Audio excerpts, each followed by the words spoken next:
Welcome to the Stars, Stripes, and Insights, a podcast by the U.S. mission to the UAE. I'm Robert Rains, the Consul General for Dubai and the Northern Emirates. Our guest today is Professor Abdulkhaleq Abdullah, a retired political science professor and leading voice on Arab and Gulf issues. Dr. Abdullah earned his PhD from Georgetown University, and he's held esteemed positions as a Fulbright scholar and a visiting professor. With over 40 published articles and several influential books, including Narrative of Politics and the Gulf Regional System, he brings a wealth of knowledge to our discussion. We're thrilled to host him on our podcast to share his valuable insights on artificial intelligence, innovation and emerging technology, and space cooperation as we prepare for the landmark visit of His Highness Sheikh Mohamed bin Zayed Al Nahyan to the United States.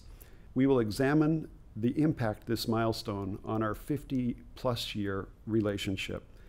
As the U.S. is transforming itself into a global hub and forerunner for the next generation technologies to pursue a more diversified, sustainable, knowledge-based economy, our discussion will center on key areas of collaboration. Join us as we uncover the opportunities that await our flourishing relationship. Welcome, Professor Abdullah. It's an honor to have you in my home, and I look forward to our conversation. Thank you for having me, Consul General. Happy to be here. Thank you. So, Professor Abdullah, the UAE was the first country in the world to have the foresight to appoint a Minister of AI. To start with, how do you see the UAE's keen interest in AI shaping the bilateral relationship with the United States? Well, I think this country, the United Arab Emirates, think of future first and foremost. It concentrates on its present conditions, but it is also thinking big future-wise, and AI is where the future is. Yes. So the UAE is investing heavily, deeply, and betting a lot on AI, and no wonder that this is going to be one path to strengthen our relationship with the United States of America, a leading force when it comes to high and advanced technology. Great, great. The UAE organizations like G42, Mubadala, and universities are joining with U.S. counterparts like Microsoft, IBM, the Cleveland Clinic to launch new businesses and partnerships.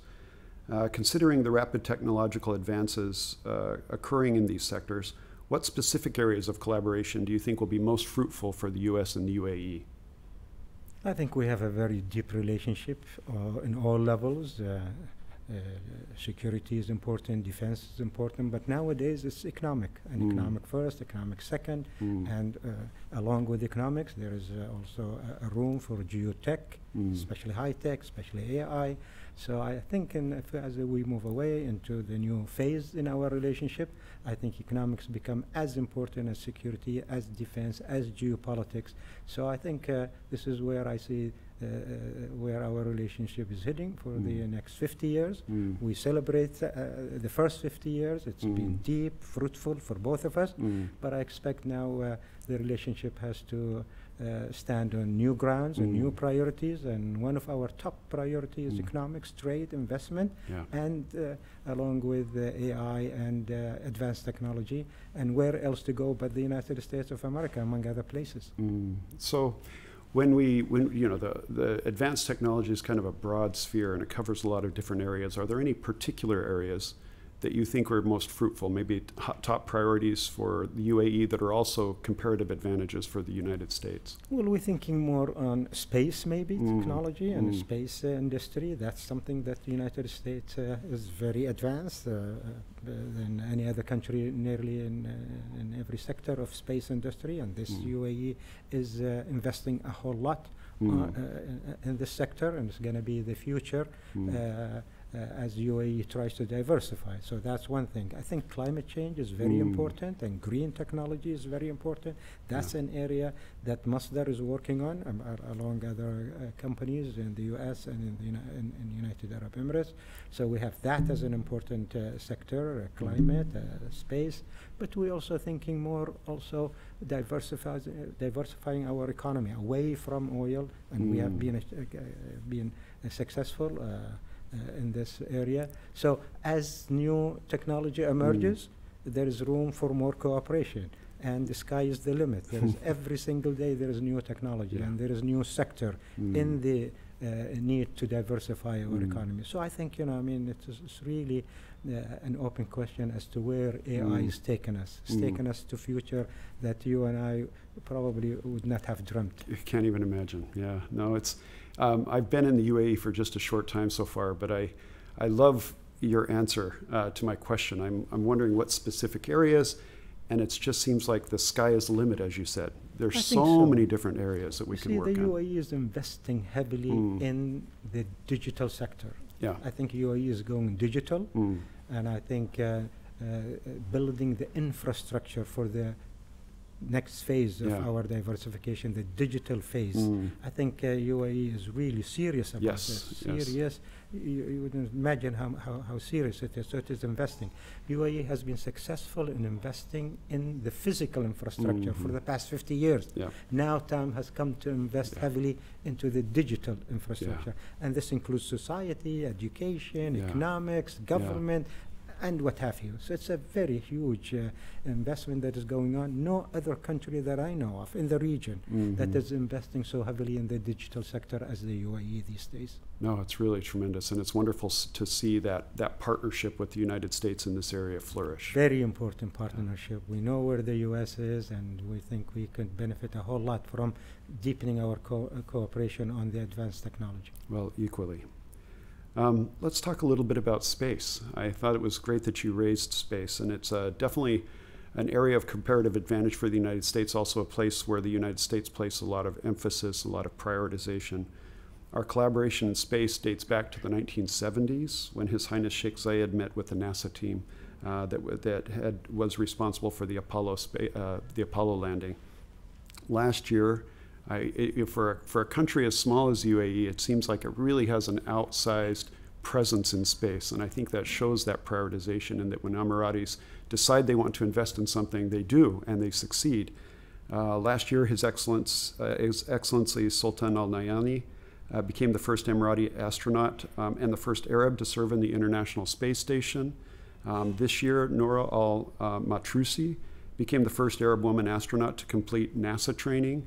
And so within this kind of space area, it seems so ripe. What are some of the areas or some of the particular areas in space that you think will be most fruitful for us to collaborate? Well, I'm not an expert on the space industry by any stretch of imagination, but I think first the UAE see the potential for a space sector. It's a newcomer, so once again, the field is as vast as you could imagine, and UAE wants to be there. Not only that, but the UAE also wants to position itself where the global conversation is, wherever the global conversation is, whether it's space, whether it's climate, whether it's women, whether it's AI. The UAE wants to place itself over there on top of the agenda for the global conversation. So it needs to be recognized. This is important not only for the economics of it, but it's also important for the soft power of the UAE and for the diversification drive that this country has launched, and it's been very successful so far. So there is nothing really that I could contribute as to exactly where do we fall, but we are aiming to Mars, we are aiming to Moon, we are aiming to deep into space. The other day I met one of our bright scholar who is now doing his PhD in Japan, Consulate General. And what is his working on? He's working on resources on planet Mars. Oh, wow. So you see where our next generations are going and where they're heading, and that's where the country is going to. That's so amazing. You raised a little bit, I think, an important part about the UAE's desire to be in the global conversation on some of these big issues like climate change and things like this. How do you see kind of the partnership, this technology partnership that we've been talking about with the United States? How do you see that helping to help address some of these global issues, like climate change, for example? We're faced with massive global issues that we need to attend to. many of the issues nowadays are no longer local, no longer regional. It's really global, and it needs global attention. It needs global solution, and the UAE wants to be a partner on this. Conversation wherever the issue is. We hosted COP28. We had Expo here, 2020. So, you know, culturally, scientifically, technologically, human relief and human assistance, etc. All these are all areas on the global agenda, and the UAE, not as a small state, but as a regional power, as a middle power, wants to engage superpower like the United States of America, great powers like China and Europe, etc. So I think that's where the UAE wants to feel, where it wants to see itself. Ah, that's great. That's really inspiring. What role do you kind of envision for this younger generation in both of our nations in driving innovation, but also collaboration in these fields? And how can initiatives like the Fulbright program and other of these kind of programs that bring us together on education and exchanges, how can they help us achieve this goal? Well, we have very mature relationship and the education between our two countries, on the culture exchange in our two countries.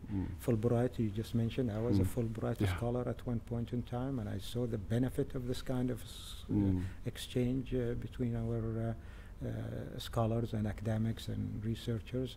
But also I think, you know, there is a need for more people-to-people engagement. It doesn't have to be only official to official. It needs, we need to strengthen that. There is no shortage of that. Many of our young, talented scientists and engineers, etc., are from a graduate of the United States of America. I myself, graduate of Georgetown, as you just mentioned, and so is other leading figures in the United Arab Emirates. So I think we need to strengthen that more now in the area of science and technology. There is a good story here maybe to tell. One of our young talented young scientists, he is at MIT. Oh, wow. From the United Arab Emirates. He graduated, he did his PhD in developing one of those amazing chip things. Wow. And MIT found him amazing. Yeah. So he is now leading a team of 6 different scientists trying to develop a chip of the future. Yeah. That's an example of kind of things that we need to work on more in the future. No, that's really fantastic. It's that coming together at the people-to-people level, and especially I think focusing on education where all sides benefit. Definitely. You know, the UAE-U.S. and the world benefit from bringing these people together. Absolutely, Really. and that's why the visit by our president this week is so historical, so significant, so landmark. It is all that together and more. From your perspective, what should we expect from that visit? Why in your mind is it so historic? I think it's historical and significant. Historical, the fact that this is our first president visiting the United States. No other president, no other UAE president have visited the United States in the 53 years of since our independence. So in that sense, it's historical, but it's also significant in the sense that it is going to lay the foundation for the 50 years to come. And I expect a whole lot from this landmark visit, as you just described it. So it is significant, it is historical. I think we expect a whole lot, and that's why I like maybe to hear what is your assessment of this visit. Oh, we're very excited about the visit. I think I would just 100% agree what you said, both historical and significant, really laying the foundation. We've had 50 plus years of a relationship now, and we're setting the groundwork for 50 plus more.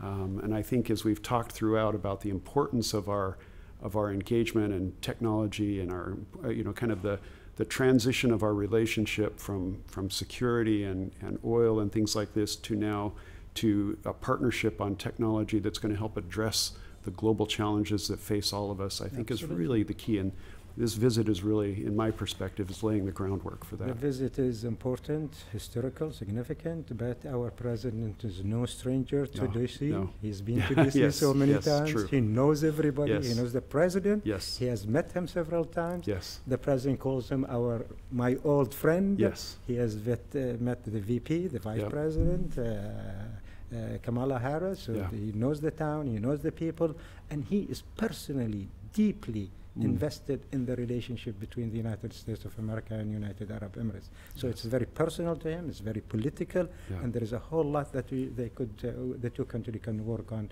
in the days to come. No, I think we'll see. We'll have to stay tuned to see what comes, but I think you're absolutely right.